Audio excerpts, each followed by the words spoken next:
Untuk sekarang sih Iya. main quantity ya, karena main quantity jadi sedikit-sedikit itu jadi banyak. Gitu konsep dari toko saya. Tapi kalau misalnya main quantity kan basket size-nya nanti orang belanja sedikit-sedikit 2.000 kena ongkos packing aja udah rugi kita kan. Ya kan? Bener ya? Kalau kayak gitu. Tapi kenyataannya gimana? Kenyataannya enggak loh Om. Kenyataannya enggak. Sekali orang beli minim-minim 40.000, 50.000. Saya ngomong minim ya. Untuk maksimalnya bisa ratusan ribu bahkan jutaan. Sedikit cerita ya, Craft Central Grosir itu jualannya murah-murah banget. Jadi kalau kalian tahu mungkin manik-maniknya baju atau talinya masker atau kalau misalnya tahu tasbih digital yang tele counter, uh, harganya kisaran murah banget teman-teman. Sekitar berapa tadi Om? 2.000 3.000 ya paling murah. 2.000 3.000 ya. 2.000 3.000 paling murah. Tapi dengan barang yang segitu bisa menghasilkan pendapatan yang oke. Gitu kurang lebih. Dari Banget. saya gitu. Iya. Gitu sih jualan saya. Jadi gimana caranya orang itu bisa beli dari saya walaupun 2-3 ribu, tapi orang itu bisa beli di saya sekali pembelian bisa 100.000, bisa berapa gitu caranya. Nah, Kuantitinya. kenapa memutuskan jualan barang-barang receh? Karena barang receh itu banyak yang perlu gitu. Banyak yang perlu barang Banyak receh. yang perlu. Jadi anggap aja kayak kita jual barang yang orang selalu perlu. Orang pasti butuh bikin baju terus kan. Orang pasti butuh bikin aksesoris terus. Orang pasti terus beli tasbih. Tasbih itu walaupun simple, tapi orang itu untuk beli itu ringan banget. Orang bisa beli tasbih itu seminggu bisa sekali. Ya Habis serius. pakai buang. Karena harganya cuma 3.000. Serius ini dari survei. Itu berarti bukan sekali pakai kan? Maksudnya awet atau enggak? Awet. Gitu? Awet. Tapi karena harganya murah, jadi orang-orang Iya. bisa koleksi, orang-orang bisa kasih-kasih gitu. Untuk sekarang sih Iya. main quantity ya, karena main quantity jadi sedikit-sedikit itu jadi banyak. Gitu konsep dari toko saya. Tapi kalau misalnya main quantity kan basket size-nya nanti orang belanja sedikit-sedikit 2.000 kena ongkos packing aja udah rugi kita kan. Ya kan? Bener ya? Kalau kayak gitu. Tapi kenyataannya gimana? Kenyataannya enggak loh Om. Kenyataannya enggak. Sekali orang beli minim-minim 40.000, 50.000. Saya ngomong minim ya. Untuk maksimalnya bisa ratusan ribu bahkan jutaan. Gitu. Cuma memang lebih effort di biaya karena yang ngambilin harus teliti. Yes, bener banget. Yang ngambilin harus teliti karena barang-barang saya ini variasinya banyak. Iya. Pertama macamnya udah banyak ya. Macamnya udah banyak. Macamnya ada berapa SKU? Banyak. Boleh. SKU di Desti. Iya, boleh. SKU di Desti lebih dari 10.000. 10.000. Lebih dari 10.000 SKU. Oh, ya. Begitu. Jadi satu produk ini ada beberapa variasi. Misal saya jual mutiara nih. Mutiara ini satu ukuran aja sudah variasi Shopee berapa ya maksimal? 50 ya? Saya sampai 2 part. Part 1 dan part 2. Karena untuk mutiara yang bikin kalung prakarya gitu? Iya, bener. Sampai 70 warna. Itu satu warna sama satu warna lain beda ini gimana? Dilihat Om. Dilihat Om. Bisa ya? Bisa. Bisa ya. Berarti itu rentan untuk salah ngambil barangnya sama kuantitinya gimana? Itu lebih ke arah pengetatan SOP dan checker sih. Tapi selama ini it works kok. Gimana cara checker yang baik supaya nggak lolosan seperti itu? Rutinitas sepertinya. Jadi untuk pertama-tama saya membuat toko pasti banyak miss.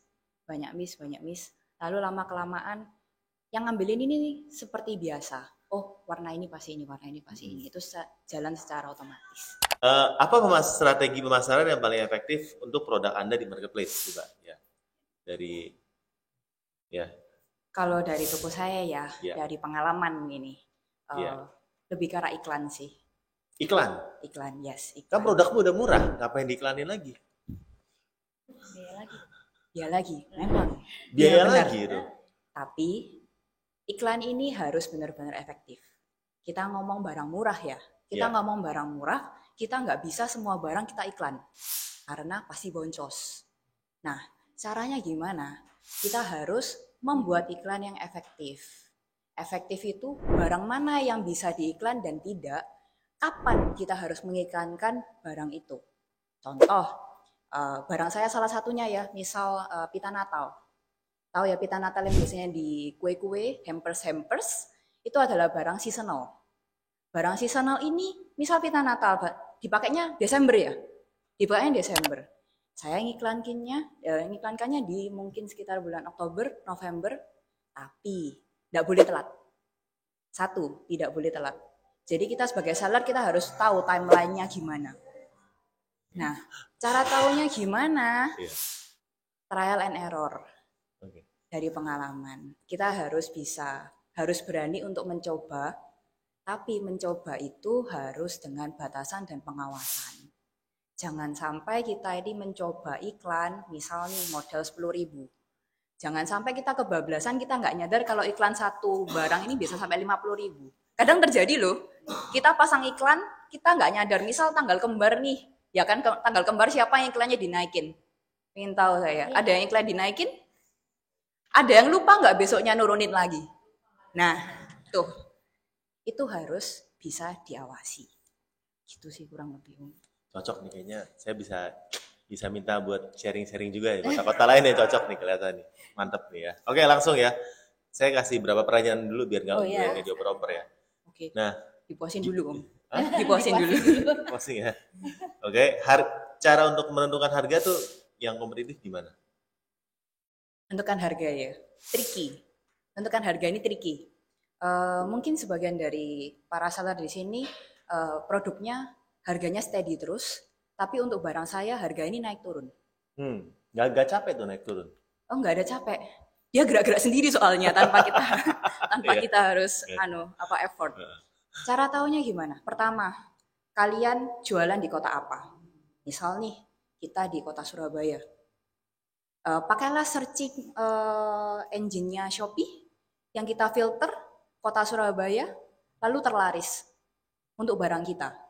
Misal nih pita Natal tadi ya, saya jual di Surabaya. Jual di Surabaya, kita searching lah pita Natal di Surabaya. Harganya berapa? Yang laris. Saya ngomong yang laris ya. Kita harus tahu orang ini jual pecahannya per berapa. Harganya gimana? Dia ngasih apa ke customer? Misal kalau kita jual alat-alat, dia ngasih garansi enggak? Harga segini dia ngasih garansi. Oh, pantesan orang mau beli ini. Paham ya maksud saya ya?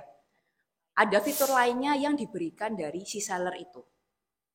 Nah, yang laris itu yang kita bedah lebih lanjut. Nanti dapat pasti dari kota. Berarti nggak harus jadi yang termurah sampai saya ingin seller dari Jakarta? Nggak harus. Nggak harus. Sampai selisih berapa yang nggak harusnya? Misalnya nih ya kita ngomongin Jakarta jual 10.000. Saya kalau jual 12.000 masih nggak apa-apa. Oke, selama seller di kota kalian masih di range itu. Jadi nggak banting-banting harga. Buat apa kita banting-banting harga kalau misalnya harga lebih masih bisa laku. Gitu sih. Oke. Bagaimana caranya membuat deskripsi yang baik? Deskripsi? Iya. Kompas mungkin? Enggak. Ada yang pernah kena spam Shopee? Ada yang tahu nggak kalau misalnya kita kopas dari toko lain kita bisa kena spam? Hati-hati buat deskripsi. Kalau misalnya kita deskripsi, misal kita ada tahu toko lain jual barang yang sama dengan kita, lalu kita kopas deskripsinya gitu ya, bisa kena ban Shopee loh, barang itu yang dikopas. Jadi, 1, buatlah seoriginal mungkin. 2, buatlah seinformatif mungkin. Kenapa harus informatif? Karena ketika kita buka Shopee, banyak ya pilihan ya. Misal kita ada mesin motor apa gitu, keluarnya banyak kan? Bukan cuma toko kita aja, bener nggak? Ketika dia klik toko kita, kalau misalnya deskripsinya tidak informatif, dia pasti akan chat kita. Bener nggak? Kak, ini harga ini untuk kemasan berapa misal gitu ya. Tapi dalam waktu dia chat itu sepersekian detik, kita memberikan mereka waktu untuk mencari toko lain, benar atau tidak? Sehingga apabila dia memilih toko kita, klik gitu, dia seinformatif mungkin dapat informasi, itu semakin orang cepat untuk check out barang kita. Dibandingkan tidak ada informasi atau informasinya kurang, kita memberikan waktu dia untuk memilih toko lain. Nangkep sampai sini? Kalau gitu gimana caranya susun deskripsi yang baik? Apakah memang dari hasil chat orang-orang sering nanya apa? Atau dari baca deskripsi yang lain kita simpulkan? Atau dari kulik produknya sendiri? Kombinasi. Kombinasi semuanya ya? Kombinasi harus. Tidak boleh asal ngambil-ngambil. Okay. Harus kombinasi. Ya, tapi itu menarik ya. Kalau biasa orang bilang spam itu cuma dari judul, tapi ternyata Shopee itu bisa ngedetect spam dari deskripsi. Pernah kena? Sudah pernah kena. Sudah pernah kena ya. Kalau enggak cerita nih. Udah tobat ya, saudara ya. Kalau untuk foto gimana? Biar menarik. Ya. Kalau foto dari barang saya, kalau cerita dari barang saya. Iya. Kalau buka toko saya, semua foto saya original saya buat sendiri. Wah. Tidak ada yang. Bukannya fotonya dari luar lebih cakep biasa daripada foto kita sendiri? Enggak. Buktinya enggak. Wah. Tapi harus bisa lightingnya bagus. Yeah. Harus kita bisa tahu nih, angle yang bagus dari mana. Lalu bisa tahu, foto ini menarik atau enggak sih. Tapi kita memang ada extra effort ya untuk foto dari tim konten foto terus kurang bagus, kita revisi lagi. Kita boleh mengambil referensi dari orang lain boleh. Tapi kalau saya sih, kalau menjiplak, no. Saya nggak menjiplak. Mengambil referensi boleh. Menjiplak tidak. Kalau saya. Oke, nah pertanyaan kelima ya ini ya. Apa tips untuk meningkatkan peringkat produk di hasil pencarian marketplace? Banyak. Gak apa-apa, kita punya waktu seharian. Meningkatkan peringkat di marketplace lah. Marketplace. Yang pertama dari iklan. Iklan itu menurut saya, kalau dari toko saya kuncinya di iklan sih. Iklan itu kalau misalnya efektif ya, kita ngomong efektif ya. Orang-orang selain beli barang kita iklankan, dia juga bisa melihat barang-barang kita yang lain. Nah, tapi untuk mancing orang ke toko kita, itu tidak harus pakai semua produk. Pakailah beberapa produk yang kita menjadikan itu unggulan. Paham ya? Kita punya 10 produk. Kita nggak bisa membuat 10-nya ini terlaris nomor 1. Tapi mungkin kita bisa memakai 2 atau 3 produk terlaris. Paham maksudnya ya? Dengan kita effort ke 2-3 produk ini, yang lain bisa naik loh. Gitu. Budget iklannya berapa dari budget tokonya? Wah, rahasia negara, Bapak. Rahasia negara. Negara ya, banyak. Ya, banyak. Oke, kalau gitu kita ke Kak Cynthia nih sekarang. Akhirnya.